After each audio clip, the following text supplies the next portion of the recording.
the Awesemo NBA Live Before Lock show, and very special occasion because, Adam, we don't do very many shows together. Sponsored by No House Advantage, and I don't know if you are excited as I am. Let's get a 1 to 10. How pumped up are you to be doing a show with me? Yeah, I mean 8 or 9 just to not be with loftier draft points. So that's a good way to look at it. It's a good. Yeah. Good I think it's like the second show we've done together. Either the third or fourth, because we did a couple of those before the NBA bubble. Oh, right. Yeah. But first one, we've actually done a strategy show together. And also something everybody's out there following along. We've been talking about the ownership projections a lot. That's pretty key for the showdown slates. Probably the most important thing you could look at in terms of lineup building. They're free on Awesemo.com. So if you want to just go to Awesemo, follow along, they're free. Just check them out. It's a good way to check out some free content and follow along with the show. And you could ask questions to us based on the ownership and what kind of plays we're making based off of that. So let's start with the Celtics here. Gordon Hayward is back. Obviously, that has a massive implication on this slate. It had a big implication on the last slate, changed around the Celtics rotation a lot. How do you view Gordon Hayward as a play for tonight, and how does that impact the overall Celtics rotation? So I think the big impact, and we saw it last game, is that it just cuts minutes away from essentially every backup that isn't Gordon Hayward. You had seen earlier in the series and earlier in the playoffs when Hayward was out that kind of on a semi-random basis, you were getting either a bunch of minutes for Brad Wanamaker, a bunch of minutes for Robert Williams. Neither of those are going to be the case going forward now that you have Hayward playing normal minutes off the bench. He's just eating into those minutes so much. You saw last game that you got about 5.5, 6 minutes from Enes Kanter in the first half, didn't play the second half. I assume you're going to get something similar here, but that's not even a guarantee. It basically, though, is just that Hayward, because everybody on the Celtics, basically with the exception of Kemba, can play multiple positions, it's really easy for Brad Stevens to run a really tight rotation here and basically just give 5-6 minutes to guys like Wanamaker and Kanter where, kind of just to fill in gaps. You don't need these guys to really fill any role because Tatum and Hayward and Smart and Brown can just defend everywhere. So Hayward being back really makes it so you're not going to have those value plays like you do in the Denver and LA games, because the Lakers have run such a deep rotation. You don't have that here with Boston. So as far as Hayward himself, a little bit more expensive than I would really like to get to. But I do think the mid-range plays on this slate are valuable because of not having those bench guys. But I think his biggest impact on the slate is just really taking away a lot of the really cheap value. Yeah, I agree. The one thing I disagree with is you said that you don't think we're going to have the same value plays we had in the other game. I think there's plenty of PJ Dozers available. I definitely think we can find some guys who are cheap that might not play this game. So those guys do exist. How many minutes do you think Gordon Hayward plays this game? Because one thing we did see from the Celtics last game is they played their version of the depth lineup a lot, where there was no real true big man. Then with Gordon Hayward, Marcus Smart, Kemba Walker, Jason Tatum, Jalen Brown, those guys played I think almost as much together in the last games they played together all the regular season, just because those guys were almost never healthy at the same time. I was surprised to see. Yeah, go ahead. No, go ahead. I was going to say I was surprised to see that we got 31 minutes from Hayward in his first game, because I think it was supposed to be 25 minutes was his minutes restriction. And since he played 31, I think there's a chance he could play 35, 36 minutes, especially considering the implications of this game. Do you think he has that kind of ceiling, or do you think they're just going to stick with him around 30 to 32 minutes? No, I mean, I think it's at least possible because, like you said, he did go above what we were expecting last game. I have him in for 33, 34 minutes here, but I don't think it will be shocking if you saw more. I do expect that you see more than the 30 and a half he played in that game, or at least the same amount. Like I said, I'm projected for a couple minutes more, but it just makes it so they can run so many different lineups. And it seems like they're not too concerned about his health, considering how quickly they brought him back in terms of, not ramping up his minutes. Yeah, that's how I feel also. And then a little narrative here, not this matters for lineup building. Finally, Gordon Hayward's a father to a son, right? Daddy's finally happy. He had the 3 daughters. Now he's got the son in there too. Gordon Hayward, now a dad, and also, of course, still husband to Robin Hayward, which is also important to some people on Twitter. So the other thing we have to talk about now with Gordon Hayward back, if you look at the numbers for the Celtics with Hayward on the court, he takes away a ton of usage from guys like Jason Tatum. Kemba Walker sees a little bit of a usage dip. Tatum in particular is going to be massively popular on this slate. And for the season, 28.6% usage rating for Tatum, but 25.6% usage rating when Gordon Hayward's on the court. So considering the massive ownership that's projected for Jason Tatum, how much are you knocking him now that Gordon Hayward is back and we're expecting a healthy amount of minutes? So I knocked him a little bit. I didn't knock him as far down as the usage that you mentioned. I have him at 27.3%. That was his usage rate this season when he's played with all of Kemba, Smart, Brown, and Hayward healthy. One thing that it's always tough, I think, to project rates for the Celtics because Stevens he staggers guys in like multiple units kind of. So like you're not playing all of your minutes with X amount of guys on the floor. So I prefer looking kind of at just what they've done in games where everyone plays. And he has a 27.3% usage rate. He's averaged 1.22 DraftKings points per minute, including regular season and the little bit they've played together in the postseason so far. So I use those rates. It still makes him project as the top scorer on the slate for me by about 4 to 5 points. It does knock the usage down a little bit from where it would be without Hayward, though. All right, so follow up to that, because I do agree still that overall, I do think that Tatum should be the highest scoring player on the slate. I have Bam just a little bit behind him. I like Bam a lot for this slate also. But here's the projected ownership we have for Jason Tatum right now. And like I said, that's free on Awesemo.com. 79% overall, 19.7% in the captain spot. Do you think that those numbers are justified given his current salary and the situation with Gordon Hayward back? Yeah, I have him being a little bit under-owned in both positions. Not as under-owned as basically most of the other main rotation pieces here. But it's basically, I think he's coming in around where he should be, a little bit under-owned. I have his implied ownership for the captain spot at 22% and for flex at 60%. So a little under-owned, but not as much as I think guys like Bam or Butler are. Okay. So then moving down in the mid-range on the Celtics, two guys really close in price together, Kemba Walker and Jalen Brown. I have made it very clear that I'm not a Jalen Brown guy over the last year or so, and I know that some people who are listening probably don't like me for that. But here's the deal with Jalen Brown. As good as he's played in the playoffs, it's not like he's had generally a massive reason for me to think that he should have huge fantasy games. He has some games where he's efficient. He has games where he gets a lot of steals and blocks. We saw that last game. But the usage is never high enough for me to expect that Jalen Brown's going to be one of the higher scoring players in this Celtics games.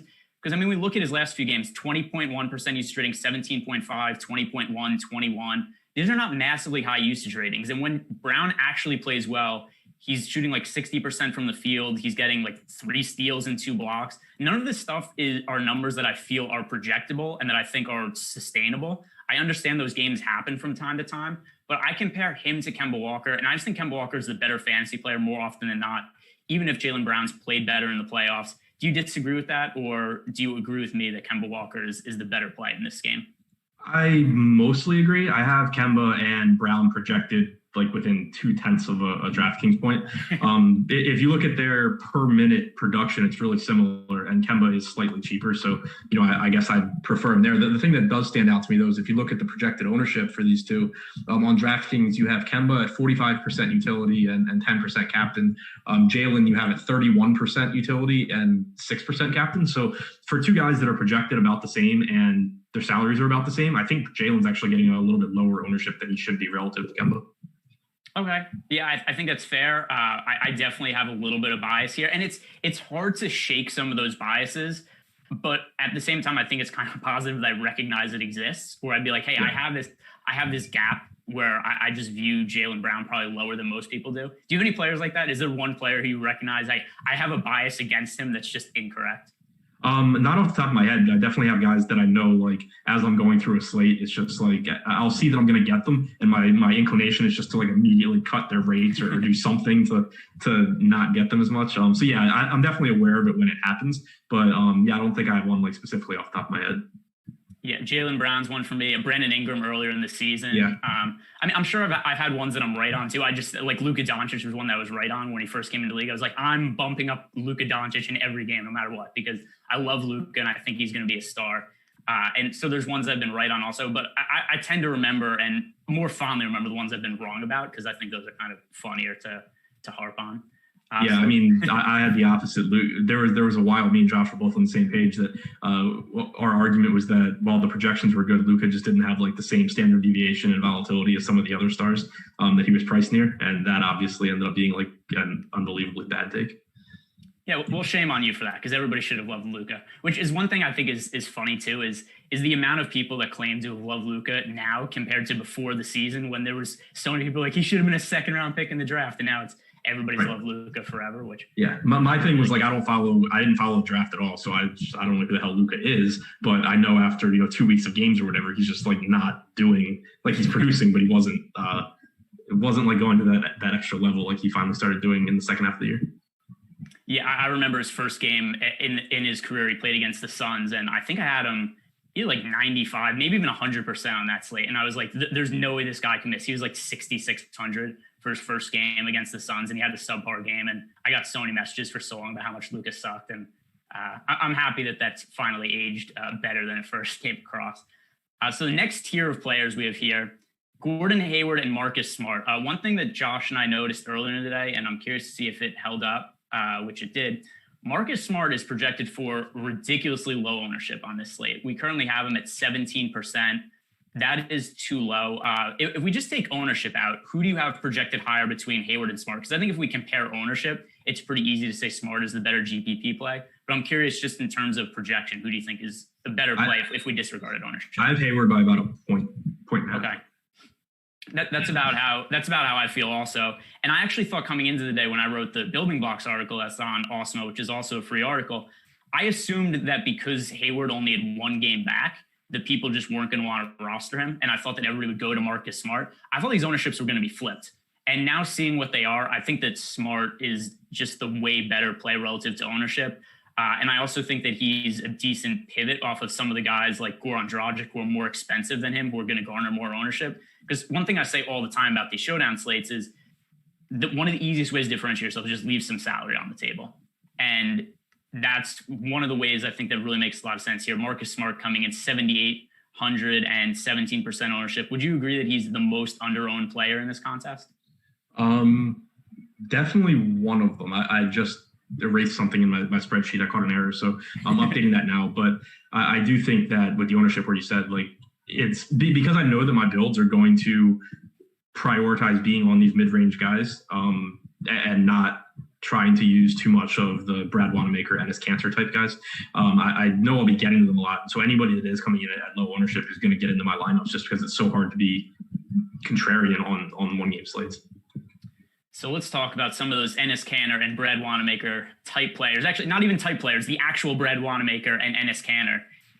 I think Enes Kanter is the toughest player to project tonight because I could see him playing anywhere from 0 to 12-ish minutes. And he's such a good per-minute fantasy producer, and his price is so appealing that if he plays 8 minutes, I think he's fairly likely to be on the optimal lineup. The issue is that, like you said earlier, he didn't play in the second half last game. And I'm not really confident that he's going to be in the rotation today, especially because Gordon Hayward, we expect, is going to see an uptick in minutes. And the easiest way to play those death lineup minutes is you just eliminate Enes Kanter out of the rotation. So how confident are you in Enes Kanter? How good of a play do you think he is? And what do you think is the most likely outcome here? Yeah, so I'm with you. I agree completely on all of that. And I think it's really tough because, he played 6 minutes in the first half, didn't play in the second half. Brent Williams didn't play in the first half, did play in the second half. We'd seen that happen in, I think it was game 2 as well, that Williams got minutes down the stretch. So it wouldn't be surprising at all if Grant Williams just plays, if for one, there's fewer minutes combined between Williams and Kanter, and if Williams just plays all of them, that wouldn't be surprising at all. But Kanter is so cheap and such a good per minute producer that if he does get 12 minutes, you basically have to have him. If he gets 6, he probably won't be a bad play. The one thing that I think is kind of moves me away from Kanter a little bit is you don't have LeBron or Davis or Jokic on this slate. Like, you have Tatum at 10-6 on DraftKings, but other than that, there's nobody above 10K. Bam's 9,600, Butler's 92. It's not quite as difficult you don't have those stars you have to get up to. So the willingness to take like 6 points from a roster spot isn't quite as high as it was last night in the Denver and Lakers game for me. Yeah, I just thought it was funny. I saw somebody in the YouTube chat called Enes Kanter Enes Dozier, which, yeah, maybe. I mean, it kind of sets up the same way. It's a little different, though, just because if Kanter gets on the court, he's such a strong per-minute fantasy producer that I think there's a pretty good chance that he ends up in the optimal lineup, especially just because there's so few value plays. Here's the thing, though, and this is a real galaxy brain play that I brought up to Josh earlier. I want to run it by you and see what you think. Robert Williams tonight. What if he plays the Canner minutes in the first half and he's going to have no ownership? If you're trying to find a player who's a value play that's way off the board that nobody's playing tonight, he has, what's his projected ownership? He's projected for under 1% ownership. I'm not saying that you want to play Robert Williams in 10, 15% of your lineups, but if you're playing 150 lineups, I think you throw 3 or 4 of them with Robert Williams in there, just because I think that there is a realistic path to upside where he takes the minutes back from Canada. Remember, 3 games ago, Robert Williams was one of the most popular plays in a Celtics-Heat contest, and he just never touched the floor, and basically everybody tossed him away. I'm not totally sold that he's out of the rotation. I don't think that Enes Kanter is that much more likely to play than Robert Williams. Am I crazy? Yes and no. I mean, I agree with everything you said. Like, it's just in the context of, you have to think about what your goal is when you're playing a single game DFS tournament with however much, 100, 150K, whatever it is to first place. And there's one game to pick players from. Like, your goal is to somehow get a solo first place, which is basically impossible, or close to it in these large fields. Williams, it's just a matter of thinking in terms of probabilities. Like, I don't think Robert Williams is going to play tonight. I would definitely say there's a greater than 50% chance Robert Williams is not going to play. But if he's sub 1% ownership, you really only need him to play 5% of the time for it to be a profitable play and give you a chance to win. So I do agree with you on that front. It's not something that, like, if you told me that you're playing a bunch of lineups and not playing Robert Williams, I wouldn't be like, oh man, you hate money. Like, what are you doing? Yeah. It would be like, yeah, okay, that makes sense. It's probably not going to play. But if you, like you said, if you told me that you're mixing him in just because there's a greater than 0% chance he plays and he's essentially 0% owned, it makes sense. Like, it's definitely not something you should be investing a lot of money in because it is such a low probability proposition, but it's also really difficult to find anything on a slate like this that gives you any sort of chance at like a tournament winning outcome. All right, so last 2 guys to touch on the Celtics here. Any interest in Brad Wanamaker or Grant Williams? No. For Wanamaker, I think it's just really tough to see how he gets the minutes. Even if you go back to the regular season, you were seeing Marcus Smart steal minutes from him a lot when Kemba was in. It's not like he was a key rotation piece in terms of playing a bunch of minutes when everybody was healthy. Grant Williams, I think there's a path for him to play like 12 minutes or so, but he's just not a good per minute producer, and so I don't really want to take the risk on him either. If I'm going to a cheap guy here, I'm going to roll the dice on Kanter or in your scenario, Robert Williams. Yeah, I do think that Enes Kanter is the best option, and I know that people in the chat are kind of upset about us talking about Enes Kanter, but I think he's the most important play on the slate. I think that whether you predict Enes Kanter for 0 or 6 minutes is oddly the most important part of the slate today, because if Enes Kanter plays 6 minutes, he probably scores 7 or 8 fantasy points and is the best value on the slate just because there aren't other viable cheap options. Yeah. I have Kanter projected for 6 minutes, so I have him for like 7 DraftKings points. We have him projected for 17% utility ownership, flex ownership on DraftKings. In 6 minutes, I think he should be 30% owned. Yeah. So right there, I also think that he's a good GPP play. But understand there's a huge amount of variance there. If you're playing showdown contests for some reason not to win, if you're playing to min cash, don't roster Enes Kanter because there's a ton of variance there. If you hated seeing PJ Dozier not play minutes yesterday, then don't risk it with Enes Kanter. But I don't think those are the right plays to make on a 1-game showdown slate. Do you agree with that? No, I agree with that. And I mean, it's tough, like, especially, again, you have to just kind of keep your goals in mind. Like, I'm redoing my crunch now because I found the error in my spreadsheet. But when I did it initially, like, my top ranked lineup had Enes Kanter, and I just was staring at it like, yeah, I think I'm going to just play my second best lineup because I just don't want to deal with this. But you have to keep in mind, your goal is to get first place.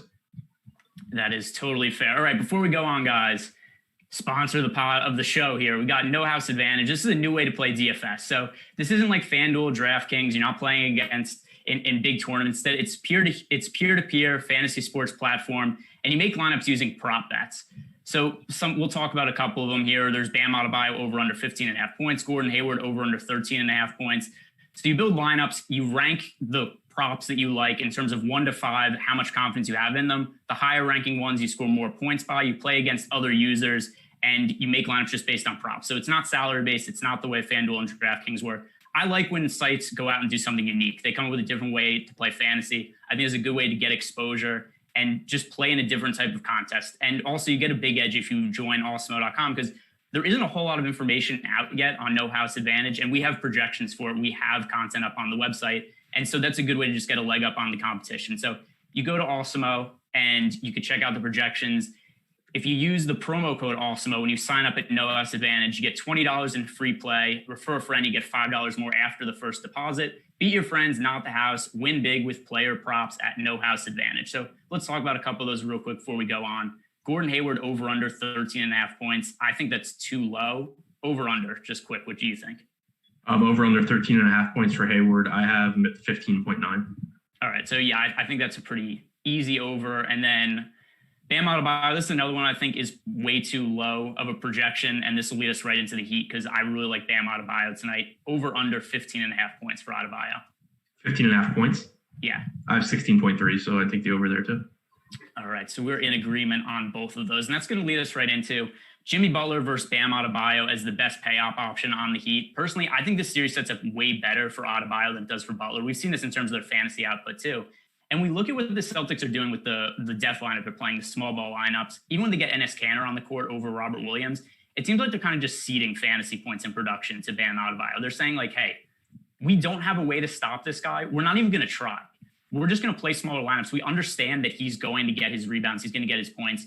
We don't care. We're just going to try to maximize the amount of offense we get.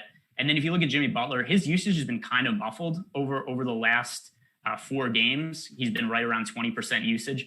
I think that Bam Adebayo is the stronger play. I think that's pretty key when you're building lineups. Butler or Adebayo, which do you prefer? Yeah, right there with you. Adebayo, a little bit more expensive than Butler, but I have him projected almost 2 full points higher. It's obviously there's differences, but it kind of reminds me of the trying to project Denver in that Clippers series where you knew that a lot of fantasy production was going to come from one of Jokic or Murray, and it kind of just came down to the Clippers have so many good on-ball defenders, but it was a little bit of a soft spot for Jokic. It's kind of the same thing here. You have all these good defending wings that the Celtics have. Adebayo does everything well. He rebounds well. He can score around the basket. He passes well, and he's playing big minutes. And it's a little bit more of a matchup problem for Boston, I think. So I'm there with you. I think that it's not that there's anything wrong with Butler as far as being a DFS play, but I do give the edge to Bam. Yeah, I saw some people in the chat. They're bringing up, well, isn't this a key game? Isn't Butler's usage going to be higher? And I understand that Butler kind of has that narrative around him. But what's the idea? The other games weren't important, therefore he didn't take as many shots. Like game 1 wasn't an important game for the Heat. So it's hard for me to really buy into those narratives. It's not to say that if it's 5 seconds left on the shot clock in a tie game in the fourth quarter that I think that Jimmy Butler would be the guy to take those shots. But look at his usage in the game so far this year. It's 20.8%, 18.1, 21.3. He hasn't been a high usage player in this series, and it's killed his upside. Yeah, and I think that of course, you're expecting him to take the shot down the stretch, but that's one shot, maybe 2, depending on how the game shakes out. But as far as the ball dominant, quote unquote superstar guys, Butler is one of the more willing to defer and just try and get the win. Like if Boston's making life tough for him and Bam's having his way, Butler doesn't really care as long as they win. Or that's how it's been so far. Yeah, I mean, the real highest usage guy on the Heat in the playoffs has been Goran Dragic. Right. And for most of the playoffs, he's been, I think, underpriced for all formats. I mean, we started with him in the playoffs. First playoff game, he was 4,400, I think it was, when he moved into the starting lineup. And, I mean, now we're at a point where he was underpriced for a long time. The salary is finally getting up there. He's now at 8,200. I think it's a little bit too high now. I think it's overcorrected. I still think he's a fine play. I just prefer Kemba Walker in the same price range. I'd rather pay up for Bam, or I'd rather go cheaper.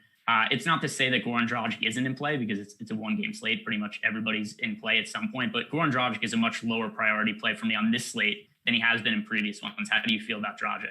Yeah, I'm right there too. I have him at between 33 and 34 DraftKings points, whereas I have Kemba and Brown at 37, and they're not that, they're $400 and $600 more expensive. So you'd have to be getting a pretty significant ownership discount on Dragic, and you're not getting that big of one. Like Kemba is a lot more popular. You have Kemba at 45% to 26% for Dragic. That's a pretty big gap, but Jalen Brown only 31%. So I think that out of that group, I'll just be getting a lot of Jalen Brown over both guys because of how the ownership shakes out. So moving down the Heat salary, two of my favorite plays in this game, Tyler Hero and Jay Crowder. Jay Crowder in particular, the reason being is that Crowder isn't some massive ceiling play, but if you look at his game logs in the playoffs, he puts up almost the same amount of fantasy points in every single game. He's in between 27 and 32 DraftKings points basically every time out. His price never moves, and he just does so much on the stat sheet, from scoring, rebounding, some assists, defensive numbers, that the floor is high enough that it's hard to see him busting. And on a slate where I think it makes a lot of sense to build lineups around the mid-range because of a lack of value, I think that Jay Crowder is one of the better plays on this slate. Do you agree with that? I think I'm a little more neutral on him. Okay. Right now I have him coming in at basically, as far as utility ownership goes, I have him about where he should be. We have him projected for 46% utility ownership. My implied utility ownership is about the same. I think he's being over-owned as a captain. We have him at 10%.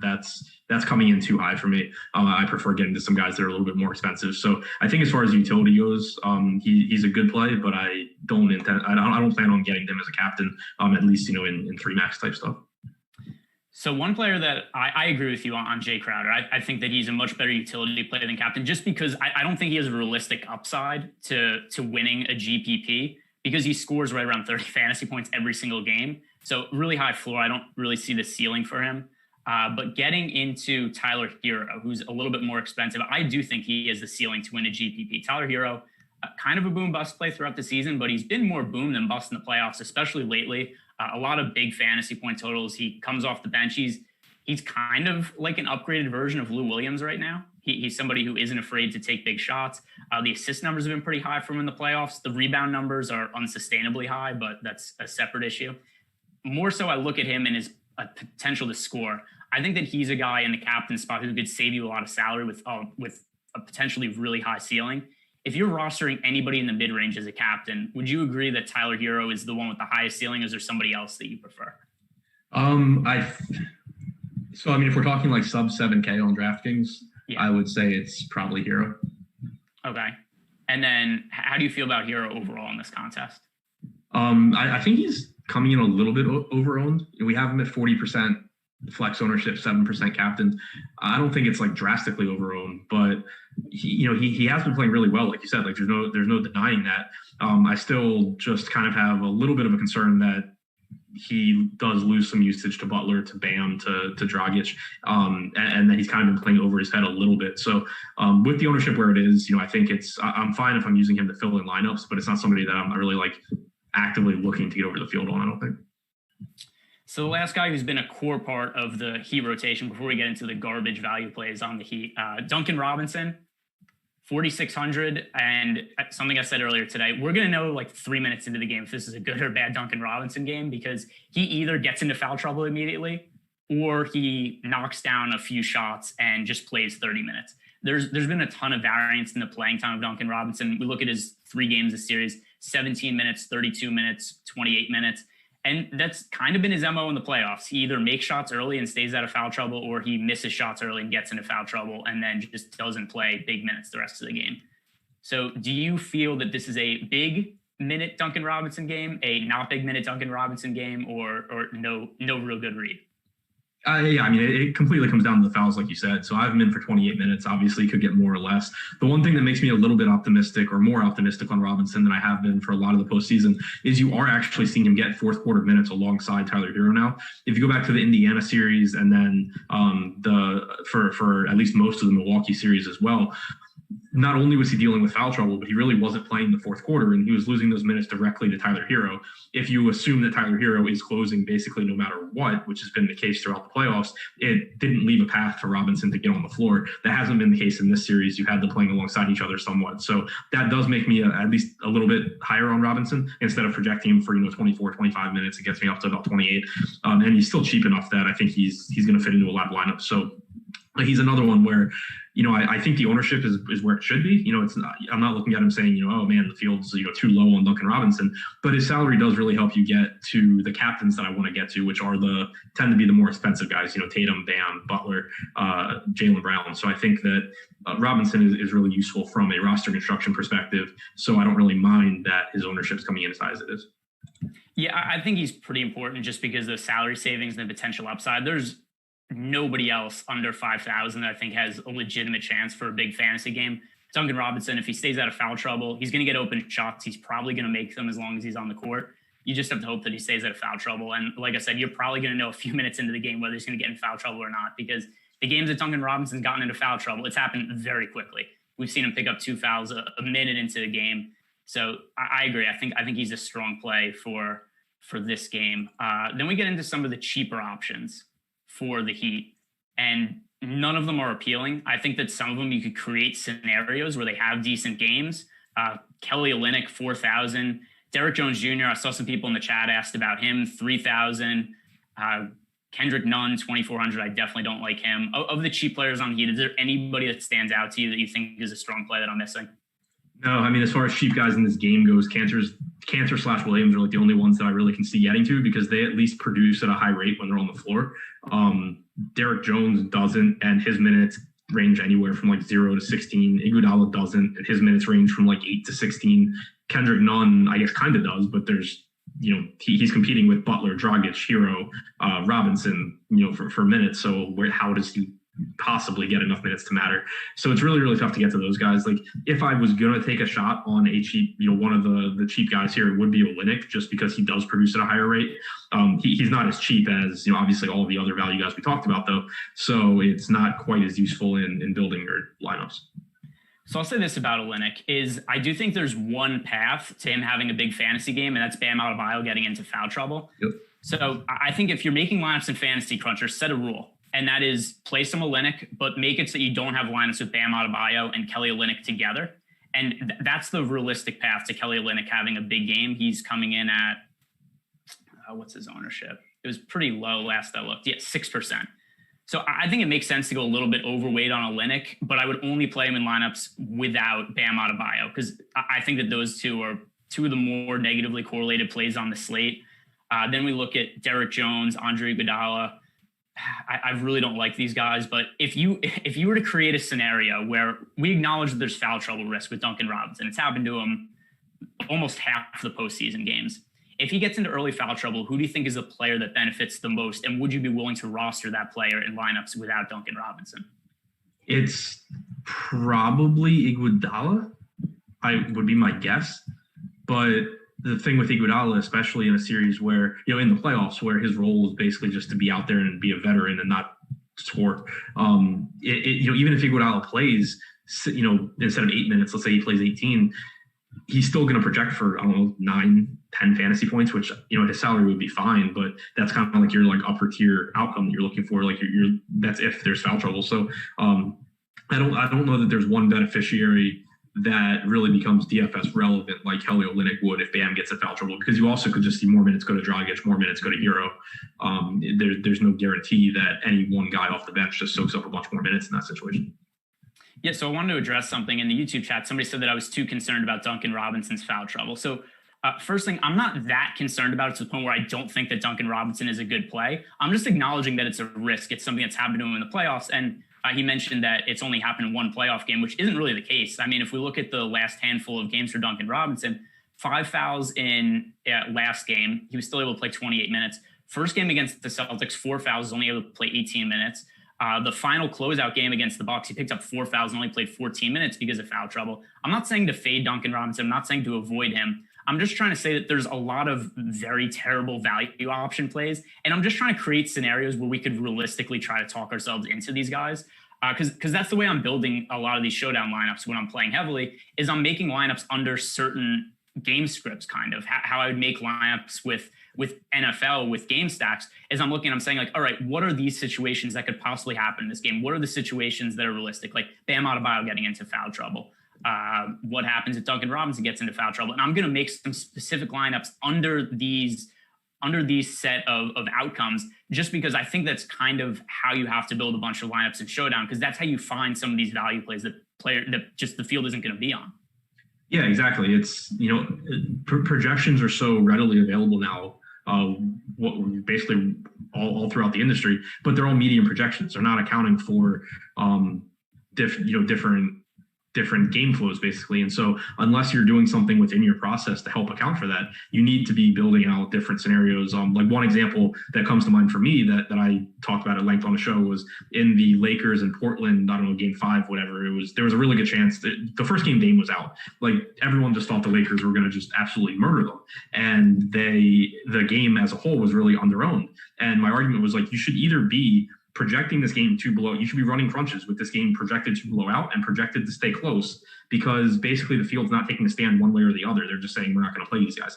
And it's the same thing with Showdown. Like your medium projections aren't going to account for all the scenarios. So you want to be doing something to say, okay, if this weird but not super unlikely thing happens, what changes and how can I take advantage of that? Yeah, 100%. I create all these different like what if scenarios where it's like, all right, this guy gets into foul trouble. This is what happens. And it's not saying I build 100% of my lineups assuming that Adebayo gets into foul trouble, that Duncan Robinson gets into foul trouble. I'm just making small groups of lineups under those considerations that it's a possibility and building lines with those game scripts, especially because it's a one-game slate. You have to find ways to get creative and correlate the players together, because if you're just playing Tatum, Adebayo, Butler, Walker, or Brown, even if you win, you're going to split with a million other people, which oddly has not happened in the playoffs, really. I mean, we have, I'm trying to how to pronounce his username, Bro, who's now writing for us at Awesemo, and he's covering these showdown slates.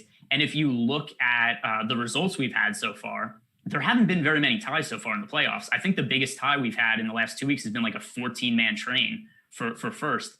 And most of those lineups are leaving some salary on the table. There's low-owned players that are doing well. So if you just play the same guys that everybody else is playing, one, you're probably not going to win. And even if you do, you're going to tie with a bunch of people. So try to get creative. This is one way to do it. Yep, completely agree. All right.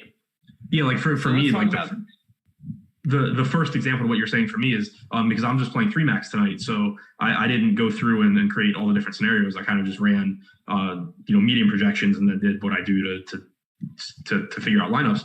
And if I were playing 150 lineups, I'd only have 1% Kelly Olynyk. But if I were playing 150 lineups, I would have wanted to create some lineups where Bam gets in foul trouble so that I'm getting more Olynyk, because there's greater than a 1% chance that Bam gets in foul trouble. Yeah, and that's also just what I was saying and trying to respond to people in the chat who are saying to me like, oh, I don't think Duncan Robinson's going to get in foul trouble. And yeah, more often than not, players don't get into foul trouble, but showdown one-game slate, create different scenarios to where you could create added upside in your lineups. So let's talk about the captain here. Who do you think makes for the overall strongest captain play in this game? I personally think it's Bam Adebayo. Who do you like? So if I were playing 150, Tatum would be my highest owned, followed by Bam. Right now we have Tatum coming in at about 20%, Bam at 12%. So it looks like I'd be pretty considerably over the field on both of those guys. And then is there anybody way off the board that you like? I mean, once we get to Tatum 20% projected ownership in the captain spot, then it's 10% for a lot of these guys. Are any of these guys in the like Tyler Hero, Duncan Robinson, Daniel Tice, Gordon Hayward range? Do any of them stand out to you as captain options? No, not really. I'm coming in pretty much under the field on like all the cheap guys. I'd be overweight on Butler. I'd be about even on Brown and Kemba, and then Dragic is getting like 3%. But like then you get down to like Hero at 7%, Crowder at 10%. I'd be under on both of those guys. And then somebody asked me this in our Awesemo premium chat earlier about Gordon Hayward in the captain spot. So here's my opinion with Hayward. I think that he should have a solid game, and I think he's going to see extended minutes. It's hard for me to think that he has a massive ceiling, given that he's played in one game at somewhat limited minutes over the last 3-4 weeks now. So it's hard for me to see him being in a situation where he's going to be one of the overall top producers in this game. I think he's a little underpriced given what his production was in the regular season, what I think his minutes are going to be. But I don't necessarily see him as being a guy who's going to score like 45 or 50 DraftKings points. Do you think he's a viable captain play? Yeah, I mean, I agree with you there. I'd have like 2 or 3% of him out of the lineups I just made. And yeah, it's that he also, when everyone's healthy, you're talking about like a 19.5%, 20% usage rate for Hayward. He's more, I think he's more important like to the Celtics than he is just like a great fantasy producer when everyone's healthy. He typically needs at least one of these guys to go down for him to really hit his ceiling. So since you're not getting much of a price discount on him, I don't think he's one of the better captain plays. All right, going through to see messages we get and if there was any valid questions. Not really anything that stands out to me as a great question at the moment. So going through some of those value plays, again, overall, I think we're both in agreement that Enes Kanter is the cheap play with the most upside. Just to reiterate for people who weren't watching the beginning, you agree with that, correct? Yep. So Enes Kanter, and then it's such a crapshoot on the low end for guys. So when I brought up some of those scenarios, it was just because it's really hard to find value in the slate. So I do think that the best way to go about building lineups is in general in the mid range on the slate. I think you could mix in some of those cheap guys. You could create some of those scenarios like I mentioned. But I mean, you just look at some of these other players: Derrick Jones Jr., Kendrick Nunn, Andre Iguodala, Grant Williams, Brad Wanamaker. Somebody asked me, is Brad Wanamaker dead? Close to it. He played 9 minutes last game. If I said to you, Brad Wanamaker played 9.5 minutes last game, would you take the over or under for today? Under. Yeah, I agree. And it's because I think Hayward plays more minutes today. Right. And it just makes sense that those minutes come from Brad Wanamaker.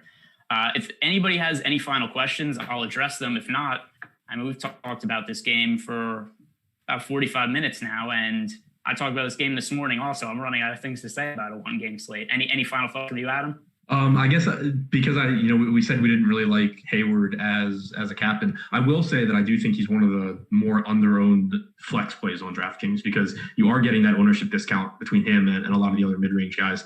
He's only coming in at 32%. So while I don't like him as a captain, I do really like him as a flex play there. So I just kind of want to make that clear. All right. So one question here.